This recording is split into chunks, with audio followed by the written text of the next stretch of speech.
In a mix of fear and hesitation, she decided to lend a hand, and boy, that hand was raised high. The group quickly boarded the yacht, but Ella was filled with doubt. Was this journey really to Nicole's house? Her gaze skimmed over a rock wall. Suddenly, a grand castle popped into view, and Ella couldn't help but think, compared to a rich kid like Nicole, I'm just a total working class hero. To welcome their son back after 3 long years, the family threw a feast, and Ella finally met Nicole's dad, the guy who always looked like he just fit into. She firmly opposed her son's decision, mocking Nicole's job like a consultant. But Nicole was totally used to it, and amidst the party's buzz, she declared that she and Ella were about to tie the knot. Amid laughter, the crowd teased the couple for a kiss. To hide it, they obliged, but Nicole didn't know it was Ella's first. In their tipsy state, these unlikely lovers felt stirred. As night fell, Ella's mom had thoughtfully set up a cozy room for Ella and Nicole to share a night together.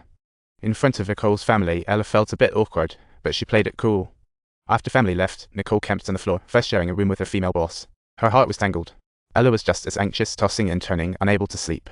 The next morning, a frantic phone ring jolted her awake. Fearing she'd wake Nicole, she tiptoed outside, but when she answered the phone, she forgot all about the God's door. At that moment, a little dog of great value slipped out and dashed towards Ella, when suddenly, an eagle swooped down from the sky and snatched up the pup. Ella chased after it while still on the phone.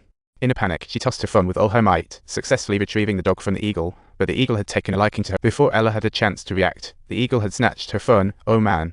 No, wait, puppy. I can't afford to lose my phone. Nicole's family mistook the scene as Ella playing with the dog and promptly labelled her a pet lover. Nicole was quite surprised too, who knew Ella could be so adorable. Ella recounted the whole saga to Nicole, but Nicole remained skeptical, saying, "Oh, I have to say, that was my phone." Nicole told Ella that her family would take her to town tomorrow to buy a new phone, easy peasy. Under the watchful eyes of the family, Nicole and Ella again played out a scene of intimacy. Ready for this? Beep beep. Touch my lips and I might just have to clip your fingers off. Sound good? Sure thing, you're such a good wifey. Sure enough, her dad found Nicole for a deep and meaningful chat. Dad apologized to Nicole for yesterday's remarks, realizing his son's upcoming wedding needed a blessing, but Dad was also upfront about his hopes. He wanted Nicole to stay and take over the family business, a real traditionalist. We've talked about this before. This production needs a serious rehash. I feel like I know you better now. Remember our NYC chat? Stop playing with me, we need to have another talk. When did you get so serious? Are we switching to a drama? The father-son rift was far from ended, and not long after they got home, the family noticed Nicole's irritable demeanor. Mom, well aware of her son's temperament, knew exactly who was to blame. So she quickly confronted Dad, asking, "What did you do this time?" "I didn't do anything." Seeing it wasn't going well, Ella smartly bid farewell and exited. "I only get to see him every 3 years because of you. Now let's rewrite this whole circus." She felt pretty upset about it but kept quiet.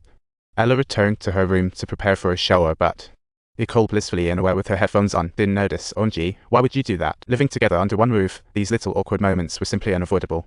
As night fell, the lingering embarrassment clung to both of them.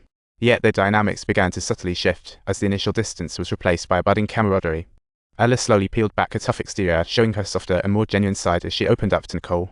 She shared her love for cheesy reality TV and her obsession with clear novels, even reminiscing about her first kiss with Nicole.